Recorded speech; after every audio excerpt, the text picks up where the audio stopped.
আপনারা যেহেতু বাংলাদেশের নাগরিক এবং বাংলাদেশে বসবাস করেন, সেহেতু আপনাদের বাংলাদেশ পুলিশ সম্পর্কে জানা অত্যন্ত জরুরি।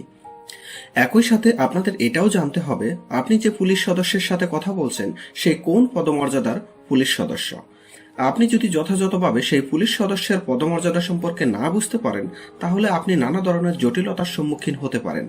তাই আজকের ভিডিওতে আমি আপনাদের দেখাবো পুলিশের কাঁধে থাকা র্যাঙ্ক ব্যাচ দেখে কিভাবে আপনি চিনতে পারবেন আপনি যে পুলিশ সদস্যের সাথে কথা বলছেন সে প্রকৃতপক্ষে কোন পদমর্যাদার পুলিশ সদস্য। তো ভিডিও শুরুতে আপনাদের কাছে অনুরোধ থাকবে, আপনারা যারা এখনো আমাদের চ্যানেলটি সাবস্ক্রাইব করেননি তারা আমাদের চ্যানেলটি সাবস্ক্রাইব করে পাশে থাকা বেল আইকনে ক্লিক করে রাখুন। এতে করে আমাদের নতুন নতুন ভিডিওর আপডেট আপনারা পেয়ে যাবেন। তো আমরা প্রথমে পুলিশের একদম নিচের পদ থেকে শুরু করব। পুলিশের একদম নিচের র্যাঙ্কে আছে কনস্টেবল পদটি। যে পুলিশ সদস্যের কাঁধে থাকা র্যাঙ্ক ব্যাচটি একদম ফাঁকা থাকবে, সেখানে কোনো স্টার পিপ বা দাতব অন্য কিছু থাকবে না, সেক্ষেত্রে আপনি বুঝবেন যে সে পুলিশ সদস্য হচ্ছে কনস্টেবল পদমর্যাদার একজন পুলিশ সদস্য। কোনো ব্যক্তি যদি পুলিশের কনস্টেবল পদে যুক্ত হতে চায় তবে তাকে এসএসসি পাস করার পর পুলিশের যে কনস্টেবল পদের নিয়োগ প্রক্রিয়া আছে সেটিতে পাস করার মাধ্যমে সে পুলিশের কনস্টেবল পদে যুক্ত হতে পারবে। তো আপনারা যদি কোনো পুলিশ সদস্যের কাঁধে থাকা র্যাঙ্ক ব্যাচটি এরকম ফাঁকা দেখতে পান, তাহলে বুঝবেন যে সে পুলিশ সদস্য একজন কনস্টেবল পদমর্যাদার।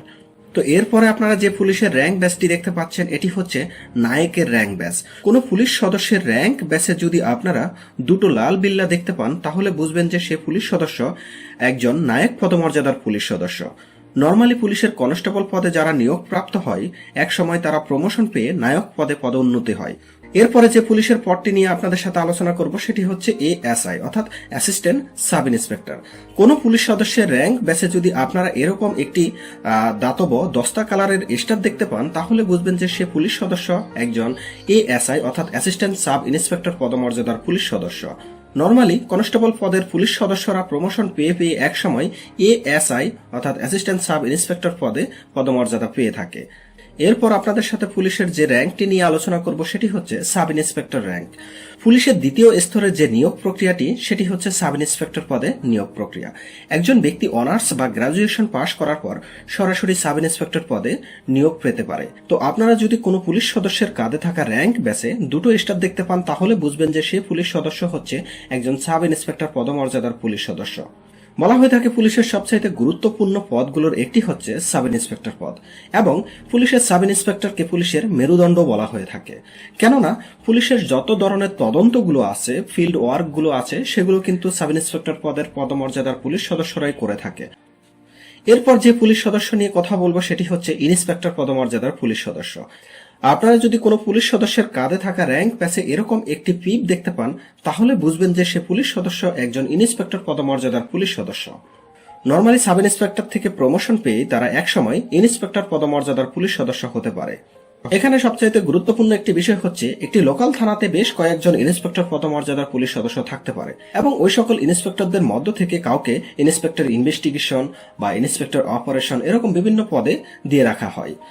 তবে এখানে সবচাইতে মজার বিষয়টি সেটি হচ্ছে এই ইন্সপেক্টরদের মধ্য থেকেই কিন্তু একজনকে ওসি বা ভারপ্রাপ্ত কর্মকর্তা হিসাবে নিয়োগ দেওয়া হয়ে থাকে। আমরা আমাদের লোকাল থানার যে ওসিদেরকে দেখতে পাই তারা কিন্তু এই ইন্সপেক্টর পদমর্যাদা থেকেই কিন্তু আসে। এখানে মজার ব্যাপার হচ্ছে ওসি কিন্তু কোনো র্যাঙ্ক না, এটি হচ্ছে জাস্ট ভারপ্রাপ্ত একটি পদ। যে সমস্ত পুলিশ সদস্যরা ইন্সপেক্টর পদমর্যাদায় থাকে তাদের মধ্যে থেকে একজনকে থানার ভারপ্রাপ্ত কর্মকর্তা হিসাবে ওসির দায়িত্ব দেওয়া হয়ে থাকে। সুতরাং আপনারা যদি কোনো পুলিশ সদস্যের কাঁধে থাকা র্যাঙ্ক ব্যাচে একটি পিপ দেখতে পান, তাহলে বুঝবেন যে সে পুলিশ সদস্য একজন ইন্সপেক্টর পদমর্যাদার পুলিশ সদস্য। এরপর আমরা যে পুলিশের র্যাঙ্কটি নিয়ে আলোচনা করব সেটি হচ্ছে এএসপি পদমর্যাদার পুলিশ অর্থাৎ অ্যাসিস্ট্যান্ট সুপারিনটেন্ডেন্ট অফ পুলিশ। পুলিশের সবচাইতে গুরুত্বপূর্ণ যে নিয়োগ প্রক্রিয়াটি হয়ে থাকে সেটি হচ্ছে এএসপি পদে নিয়োগ প্রক্রিয়ার মাধ্যমে। নর্মালি যারা বিসিএস পরীক্ষায় উত্তীর্ণ হয়ে থাকে তাদের মধ্য থেকে অনেককেই বিসিএস পুলিশ হিসাবে এএসপি পদমর্যাদায় নিয়োগ দেওয়া হয়ে থাকে। সুতরাং আমরা কিন্তু পুলিশের তিনটি নিয়োগ প্রক্রিয়া নিয়ে আলোচনা করেছি। প্রথমে কনস্টেবল পদমর্যাদায় নিয়োগ, দ্বিতীয়ত এসআই পদমর্যাদায় নিয়োগ, তৃতীয়ত হচ্ছে এএসপি পদমর্যাদায় নিয়োগ। এই তিনটিই কিন্তু পুলিশের নিয়োগ প্রক্রিয়া হয়ে থাকে, আর কোনো নিয়োগ প্রক্রিয়া হয়ে থাকে না পুলিশের মধ্যে। তো এখানে আপনারা যদি কোনো পুলিশ সদস্যের কাঁধে থাকা র্যাঙ্ক ব্যাচে দুটো পিপ দেখতে পান তাহলে বুঝবেন যে সে পুলিশ সদস্য এএসপি পদমর্যাদার পুলিশ সদস্য। নর্মালি একটি সার্কেলের প্রধান হিসাবে এএসপি কে নিয়োগ দেওয়া হয়ে থাকে। নর্মালি এএসপি দেরকে রুট লেভেলে অর্থাৎ ফিল্ড লেভেলে কাজ করতে তেমন একটা দেখা যায় না। তাদেরকে 2-3টি থানার দায়িত্ব দেওয়া হয় এবং ওই 2-3টি থানাকে একটি সার্কেল হিসাবে ধরা হয় এবং ওই সার্কেলের আইন শৃঙ্খলা রক্ষার দায়িত্বে এএসপি দেরকে নিয়োগ দেওয়া হয়ে থাকে। নর্মালি এএসপি দের মূল কাজই হচ্ছে লোকাল থানাগুলোর উপর নজরদারি করা, অর্থাৎ লোকাল থানায় যে সমস্ত পুলিশ সদস্যরা আছে তারা যথাযথভাবে তাদের দায়িত্ব পালন করছে কিনা এগুলো দেখভাল করাটাই কিন্তু এএসপি পদমর্যাদার পুলিশ সদস্যদের মূল কাজ। এরপরে যে পুলিশের র্যাঙ্কটি নিয়ে আলোচনা করব সেটি হচ্ছে সিনিয়র এএসপি। এএসপি থেকে যারা নিয়োগপ্রাপ্ত হয় তারা একসময় প্রমোশন পেয়ে সিনিয়র এএসপি পদমর্যাদার পুলিশ সদস্য হয়ে থাকে। আপনারা যদি কোনো পুলিশ সদস্যের কাঁধে থাকা র্যাঙ্ক ব্যাসে 3টি পিপ দেখতে পান তাহলে বুঝবেন যে সে সিনিয়র এএসপি পদমর্যাদার পুলিশ সদস্য। নর্মালি এএসপি দের যে সমস্ত কার্যাবলী থাকে প্রায় সেম কাজগুলোই কিন্তু সিনিয়র এএসপিরা করে থাকে। তো এরপরে আপনাদের সাথে এডিশনাল এসপির র্যাঙ্ক নিয়ে আলোচনা করব। কোন পুলিশ সদস্যের র্যাঙ্ক ব্যাসে যদি আপনারা একটি শাপলা দেখতে পান তাহলে বুঝবেন যে সে পুলিশ সদস্য এডিশনাল এসপি পদমর্যাদার পুলিশ সদস্য। তো এরপরে আপনাদের সাথে যে পুলিশের র্যাঙ্কটি নিয়ে আলোচনা করব সেটি হচ্ছে এসপি বা সুপারিনটেনডেন্ট অফ পুলিশ। একটি জেলার প্রধান পুলিশ কর্মকর্তা হিসাবে কিন্তু এসপিদের নিয়োগ দেওয়া হয়ে থাকে এবং তারা জেলা পুলিশ সুপার হিসাবে পরিচিত হয়ে থাকে।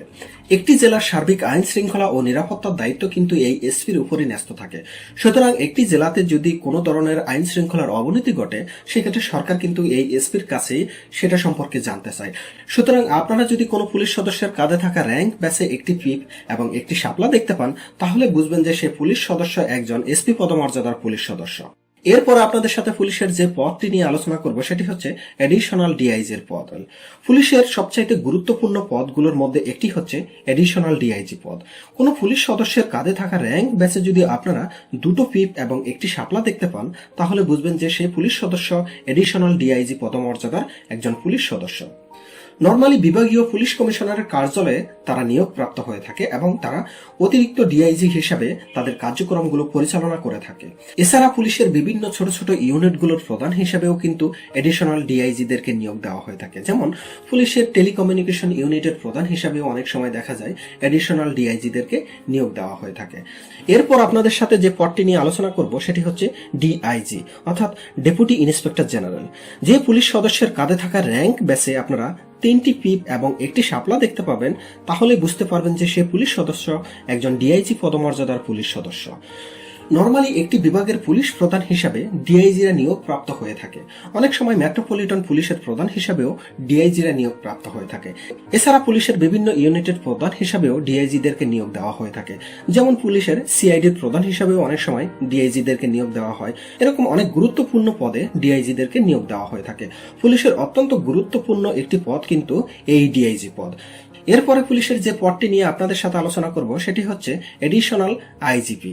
কোনো পুলিশ সদস্যের কাঁধে থাকা র্যাঙ্ক ব্যাসে যদি একটি ডাল তলোয়ার এবং একটি শাপলা দেখতে পান তাহলে বুঝবেন যে সে পুলিশ সদস্য হচ্ছে একজন এডিশনাল আইজিপি পদমর্যাদার পুলিশ সদস্য। নর্মালি পুলিশ প্রধানের অতিরিক্ত হিসাবে কিন্তু এডিশনাল আইজিপিদেরকে নিয়োগ দেওয়া হয়ে থাকে। এছাড়া র্যাবের প্রধান হিসাবেও কিন্তু আমরা এডিশনাল আইজিপিদেরকে দেখতে পাই। সুতরাং পুলিশের কিন্তু অত্যন্ত গুরুত্বপূর্ণ একটি পদ হচ্ছে এডিশনাল আইজিপির পদ। তো এবার চলুন পুলিশের সবচাইতে বড় পদ আইজিপি অর্থাৎ ইন্সপেক্টর জেনারেল অফ পুলিশ সম্পর্কে আপনাদের পরিচয় করিয়ে দিই। কোন পুলিশ সদস্যের কাঁধে থাকা র্যাঙ্ক ব্যাচে যদি একটি ডাল তলোয়ার, একটি শাপলা এবং একটি পিপ দেখতে পান তাহলে বুঝবেন যে সে পুলিশ সদস্য আইজিপি পদমর্যাদার একজন পুলিশ সদস্য। নর্মালি পুলিশের প্রধান হিসাবে আইজিপি কে আমরা দেখতে পাই।